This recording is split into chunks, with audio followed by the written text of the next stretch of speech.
Heal the world, make it a better place for you and for me and the entire human race. There are people dying. If you care enough for the living, make a better place for you and for me. Hey everybody, Lady Cheryl here, and I want to welcome you to my YouTube channel.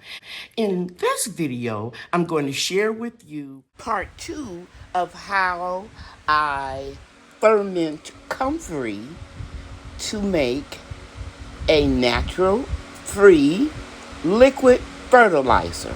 And I'm also going to share in this video some things that I'm doing around the food forest so that when I go out of town on vacation, it won't need any watering or any maintenance whatsoever. Okay? And I got a few little secret projects I'm working on, but it won't be a secret after this video. Alright. And these things are medicinal. I'll just let you see it. I talk too much. Okay, let's get started. Guys, here are 3 bags of comfrey that we chopped down. And we put them in these bags. And this is my rain catchment system in at least one area of the food forest. Step behind me, Brian. And you can see this bamboo moves out the way. And there's a gutter extension right here, this green thing that I put here. Here's some rainwater that's been capturing. And we're going to put the bags inside of it.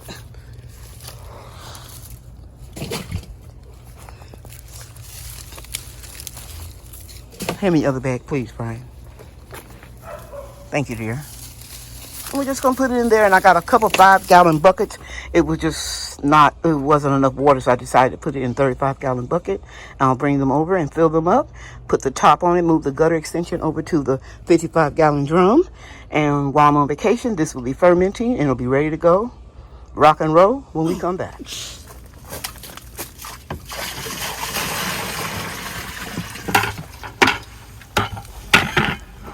Got the water?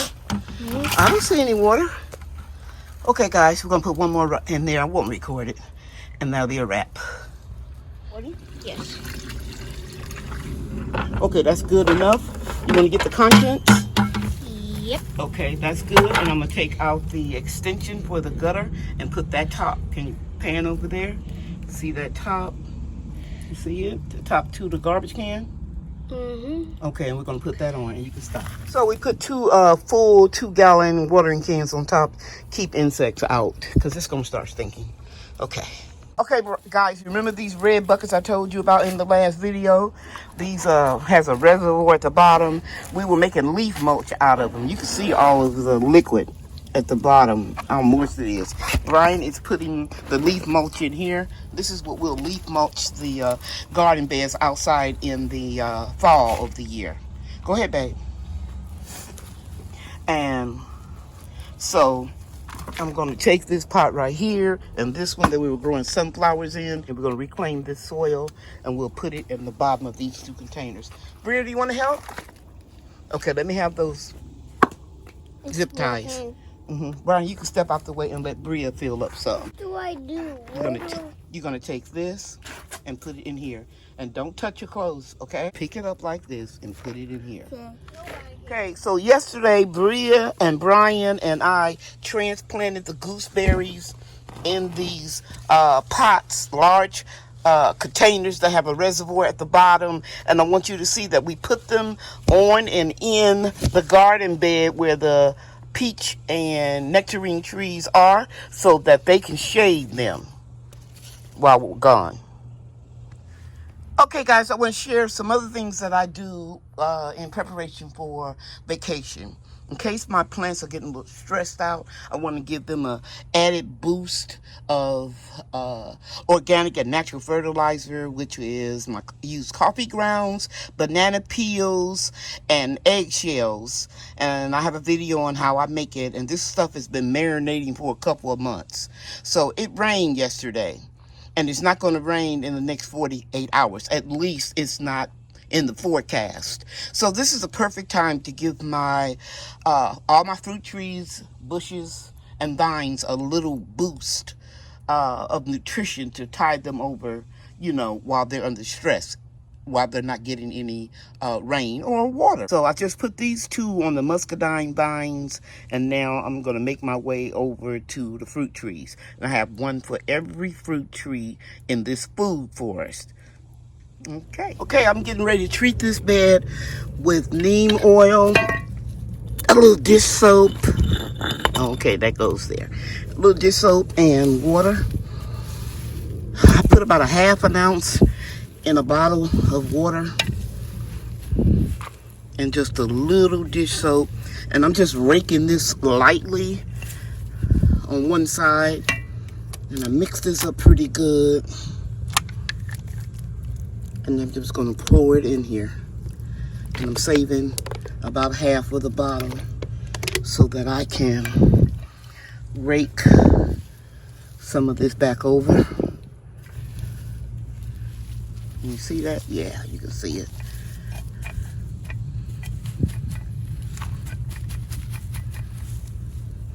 I'm draw some little lines in here. And then I'm gonna treat it. Now I'll come back out later on today in the cool of the evening, and I will transplant after I separate those two pepper plants, the mystery pepper plant. I'm in the greenhouse and I want to show you the fruit trees back there that my son moved to the greenhouse so that when I go on vacation, I can pull the shade all the way down and protect them, water them really well, and then maybe they won't need water until I get back.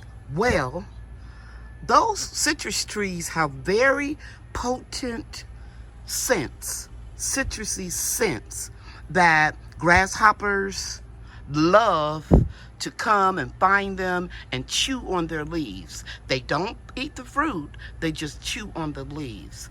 So I have a remedy for that. I'm going to disguise the scent of those leaves. So here is my garlic. I'm going to turn it around because I put it in this bottle.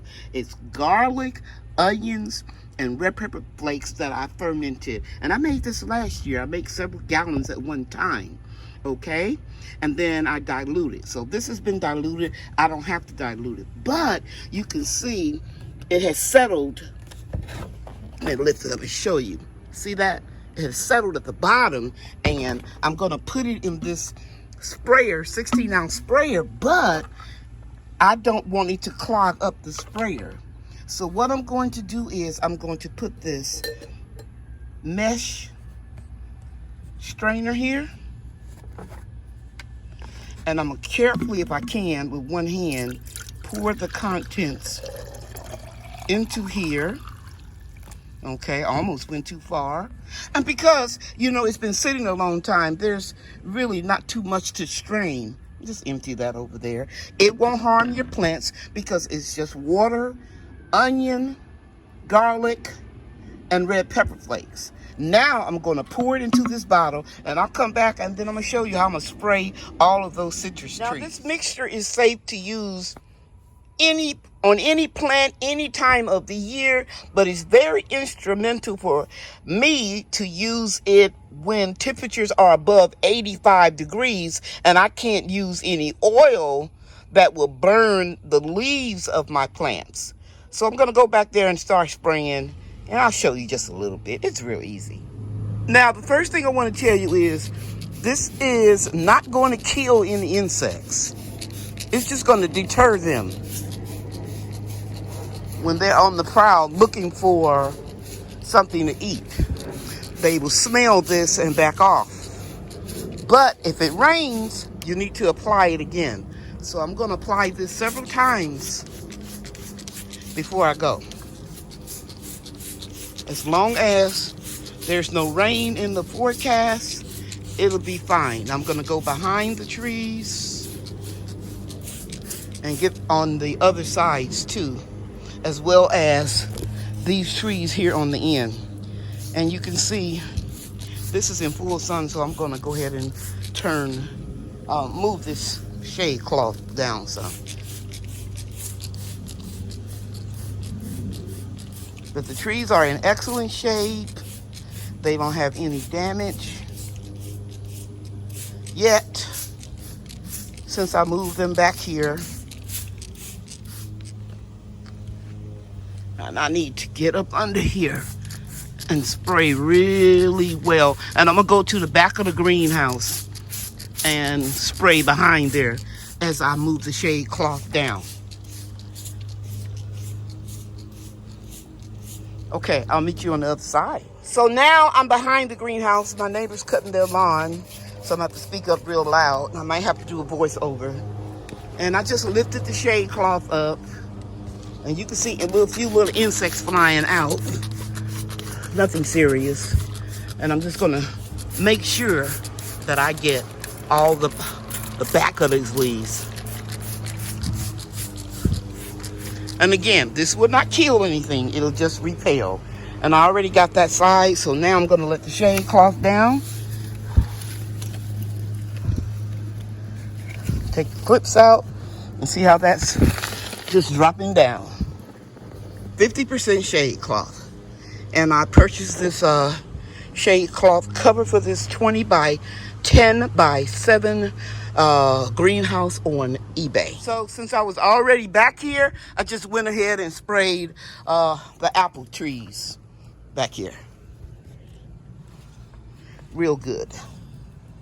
Okay, so now I need to just get this side down because I already sprayed behind there. And that's cool. And that'll be okay.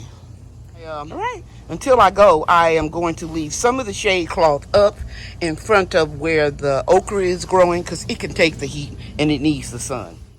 Did you notice that garden bed is looking a little straighter? I know I shouldn't worry about it, but I just can't help it, guys. I had to make it a little straighter. Since I had a refill for my spray, I'm going to go ahead and spray this garden bed on the ground. Close to the ground.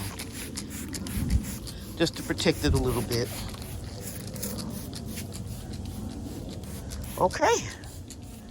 All right, it's hot out here, guys. On my way to the back door, I just had to show you these beautiful Texas star hibiscus. They're coming in real plentiful now. And each where you see looks like a tulip. That'll be a flower in a few days. Very pretty. You can remove these at any time. It's really good to do them right after it rains and they're dry. You just put them in a brown paper bag, and I guarantee you they will dehydrate in 2 days. Okay, guys, I'm experimenting with my homegrown organic Texas star hibiscus, garlic, and turmeric. And what I did was I put ground up hibiscus in raw unfiltered honey. And then the next container, I did the same thing, and I added minced homegrown garlic in raw unfiltered honey. And then last but not least, turmeric. And I noticed some turmeric is clumping together at the bottom, so I'm going to put that in a double broiler. Actually, I did all of them that way, and I added black pepper because it brings out the cumin in the turmeric. And I'll be using these in teas, marinating meat, as a cough syrup. When you have a cold, you can use the garlic and honey. And I'll be putting the hibiscus honey on my oatmeal or toast, just a little bit of it, because we know all of these have extra healthy benefits. The hibiscus will lower your blood pressure and your cholesterol, as long as you don't eat a lot of it, because don't forget about the calories in the honey. Also, we know that garlic is just good for your blood pressure and good for colds and to build up your immune system. And the turmeric will ease arthritic pain, as well as remove fluid inflammation. And I suffer from that because of surgeries that I've had in the past. I'm not giving exact measurements on this yet until I perfected it or refined it. Nothing's perfect. And I'll get back with you and let you know exactly what I did step by step. Like and subscribe. I love you, and God loves you too. Bye now.